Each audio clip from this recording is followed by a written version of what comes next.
मैं बहुत सौभाग्यशाली हूं और गर्वान्वित महसूस करता हूं। गर्व इस बात का कि जो प्रस्ताव न्याय पथ के नाम से कार्य समिति ने कल बनाया है वो आप सबके समक्ष हम लोग रख रहे हैं। And for those of our friends who don't speak Hindi, it will be available in English to all of you. साथियों, आज से ठीक 100 साल पहले महात्मा गांधी जी ने कांग्रेस पार्टी का अध्यक्ष पद संभाला था और ये 150वीं जयंती सरदार पटेल साहब की है। इस ऐतिहासिक अधिवेशन में हम यहां मौजूद हुए हैं और अभी आपने खड़गे साहब का भाषण सुना। देश में जो हालात बने हैं वो हम सबके सामने हैं, लेकिन आज न्याय पथ की क्यों जरूरत पड़ी है?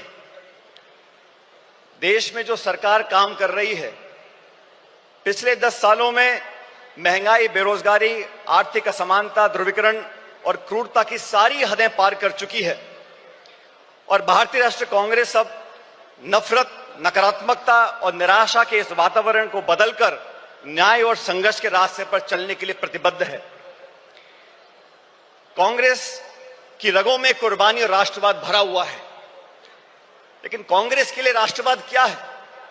जो लोग राष्ट्रवाद की दुहाई देते हैं, राष्ट्रवाद का चोला ओढ़कर वोट बटोरने का काम करते हैं, मैं उन लोगों को बताना चाहता हूं कि कांग्रेस पार्टी का जन्म संघर्ष के लिए हुआ, देश की आजादी के लिए हुआ और कांग्रेस पार्टी के सुनहरे इतिहास में हमारे नेताओं ने जो कुर्बानियां दी हैं उसका पूरे देश और दुनिया में कोई दूसरा उदाहरण नहीं है। कांग्रेस पार्टी के नेताओं ने देश को अखंड रखने के लिए, चाहे इंदिरा गांधी जी हो, चाहे राजीव गांधी जी हो, चाहे सरदार बेअंत सिंह हो, उन्होंने अपने प्राण न्यौछावर किए, छातियों पे गोलियां खाई इस देश की अखंडता और समृद्धता को एक रखने के लिए। ये कांग्रेस का राष्ट्रवाद है। कांग्रेस का राष्ट्रवाद भारत को जोड़ने का है, भाजपा का राष्ट्रवाद समाज को तोड़ने का है। कांग्रेस का राष्ट्रवाद भारत की अनेकता को एकता में मिलाने का है और भाजपा का राष्ट्रवाद अनेकता को खत्म करने का है। सत्ता को हथियाने के लिए और बरकरार रखने के लिए धर्म, जाति, क्षेत्रवाद, भाषा, पहनावा और खान पान में लोगों को बांटने के लिए जो राष्ट्रवाद की दुहाई देते हैं, उनको आईना दिखाने का अब समय आ चुका है। वो लोग जो कांग्रेस मुक्त बनाने की बात करते हैं, मैं याद दिलाना चाहता हूं आपको, राजीव गांधी जी प्रधानमंत्री बने थे तो कांग्रेस के पास 400 से ज्यादा सांसद थे। हमने कभी नहीं सुना राजीव जी को बोलते हुए कि विपक्ष मुक्त देश बनाना चाहते हैं या भाजपा मुक्त देश बनाना चाहते हैं। लेकिन घमंड की ये परिकाष्ठा हो गई है कि कांग्रेस मुक्त बनाना चाहते हैं। मैं उन सब विरोधी ताकतों को बताना चाहता हूं कि कांग्रेस की जड़ें देश में तो बहुत मजबूत हैं ही, लेकिन गुजरात में भी बहुत मजबूत हैं और 400 पार का नारा देने वालों को पिछले लोकसभा चुनाव में जनता ने आईना दिखा दिया और बैसाखियों पर लाके खड़ा कर दिया सरकार चलाने के लिए। प्रजातंत्र की पहरी है और संविधान की रक्षक है कांग्रेस पार्टी।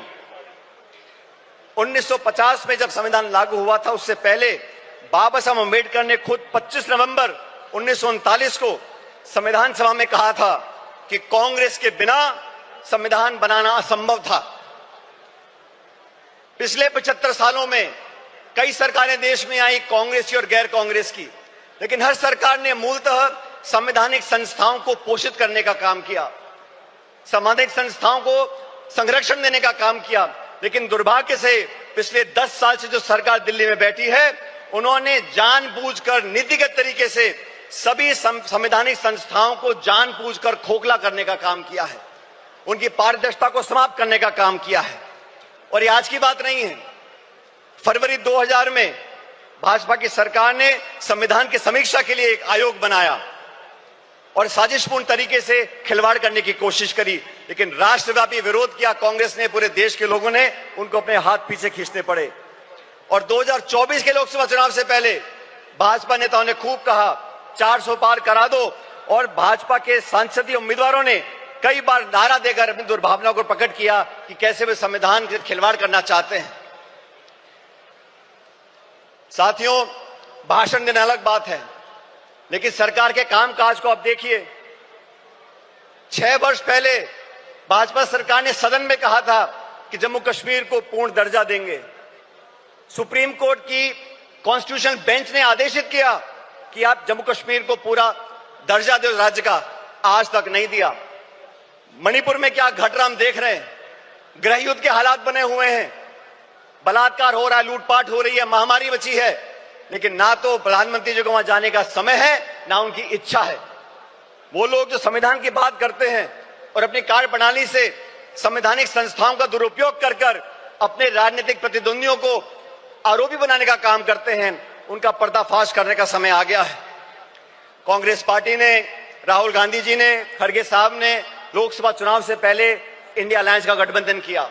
देश के सामने जो चुनौतियां थी उसका सामना करने के लिए समान दृष्टिकोण रखने वाले दलों को साथ लेकर आए थे और भविष्य में भी भाजपा सरकार को चुनौती देने के लिए संसद के अंदर और संसद के बाहर समय पड़ने पर तमाम हमारे इंडिया अलायंस के गठबंधन के साथियों के साथ हम चर्चा कर आगे बढ़ने का काम करेंगे। मैं धन्यवाद देना चाहता हूं राहुल गांधी जी का। सामाजिक न्याय की लड़ाई लड़ने का अगर रास्ता किसी ने दिखाया है तो राहुल जी ने दिखाया है। 1951 में जब सुप्रीम कोर्ट ने देश में आरक्षण को खत्म कर दिया था तो पंडित नेहरू जी की कांग्रेस सरकार थी जब वो अध्यादेश लेकर आए और संविधान में हमेशा के लिए आरक्षण का रास्ता परस्त कर दिया था। वो राजीव जी ने, इंदिरा जी ने उस रास्ते को अपनाया और मुझे खुशी है कि आज खड़गे साहब और राहुल जी ने ये बीड़ा उठाया है कि सामाजिक न्याय दिलाने की जिम्मेदारी अपने कंधों पर ली है। देश में बैकलॉग है, SC, ST, OBC महिलाओं पर जो अत्याचार और हो रहे हैं, लगातार 13% की वृद्धि उसके अंदर हो रही है।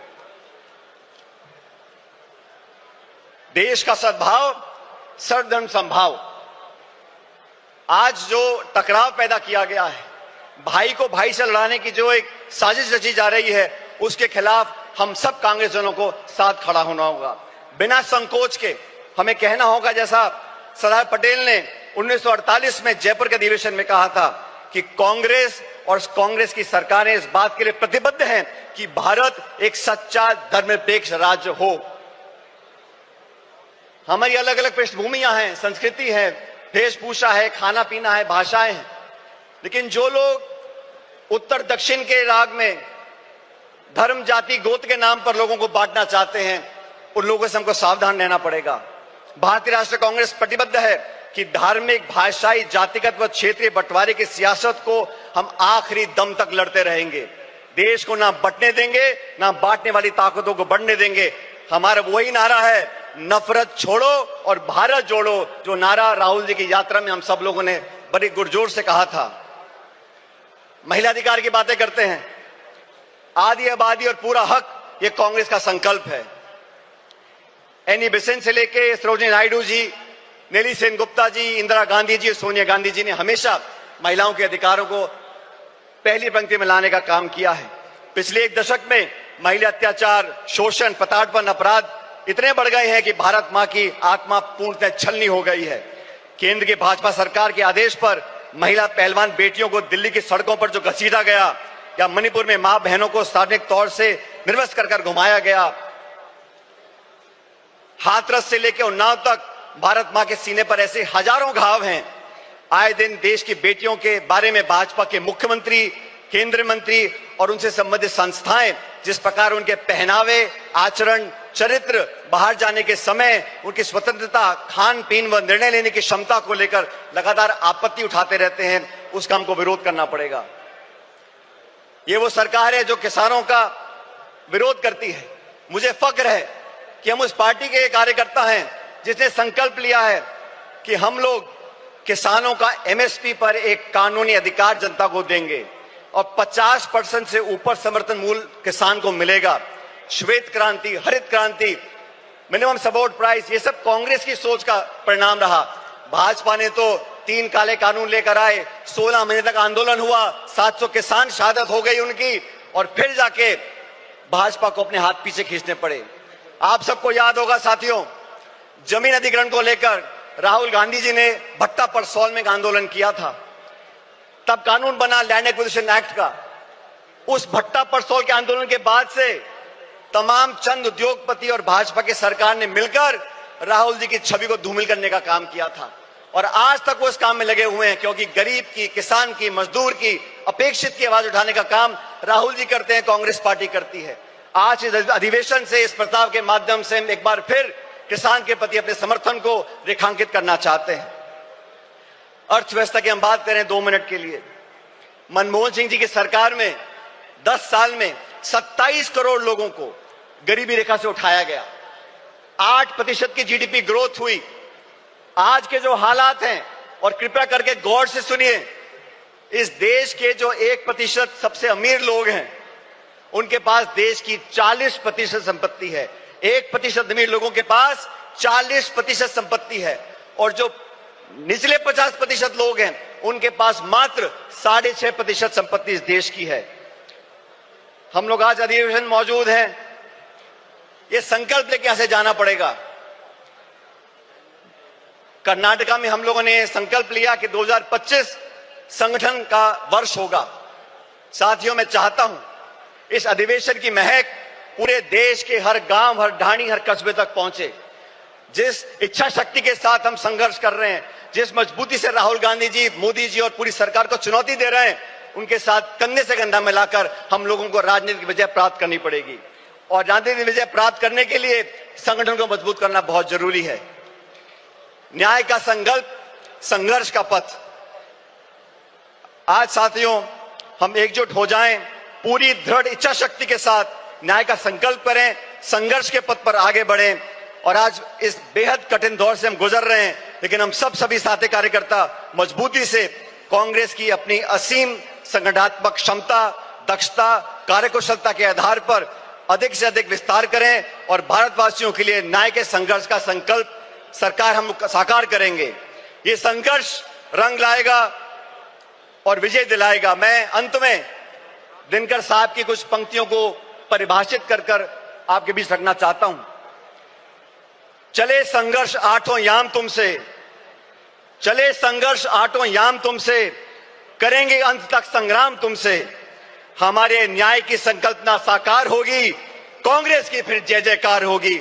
बहुत बहुत धन्यवाद। जय हिंद।